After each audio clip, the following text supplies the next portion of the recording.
Everywhere you look, there are questions about the handling of this virus, even if the disease isn't spreading as quickly as the concern. Should the public be alarmed? Today, the government moved to stem both. Secretary of State, has the government got a grip on this virus? Absolutely.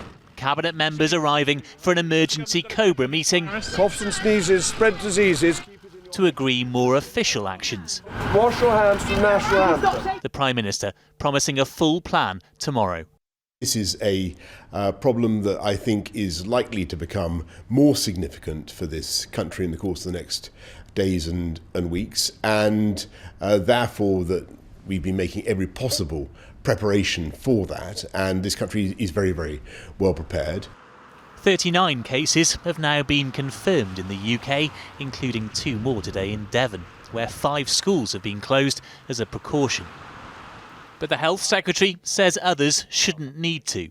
Should we be shaking hands? Shaking hands is okay as long as you wash them often enough. This afternoon, he told us that the government will pass an emergency law to stop the spread, but warned against too much urgency.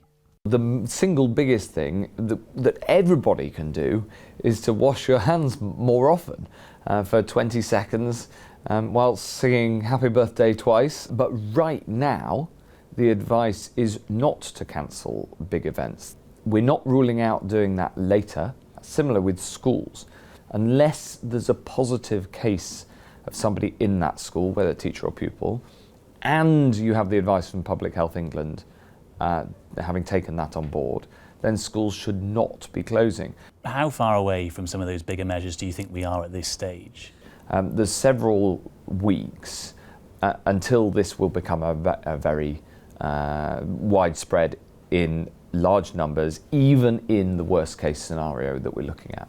Can you guarantee that nobody will die from this virus because the NHS is under-resourced? Well, as you know, I never make guarantees in healthcare because there are always risks that we've got to take into account. But of course, if you have a very big global health challenge like this, then it of course will have an impact on the NHS. And you have emergency funding ready to go?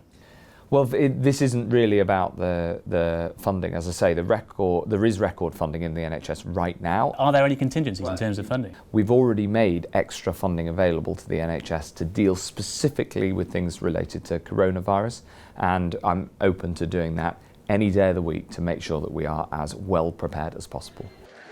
But Labour warns that you can't stop the virus by spreading NHS resources ever more thinly. I do think the government needs to be clear that the public health services will get the resources they need and that our hospitals are actually able to cope with what could become a very serious virus if it continues to spread. Tomorrow, the government will announce more measures as people here begin to take their own. Paul Brand, News at 10, Westminster.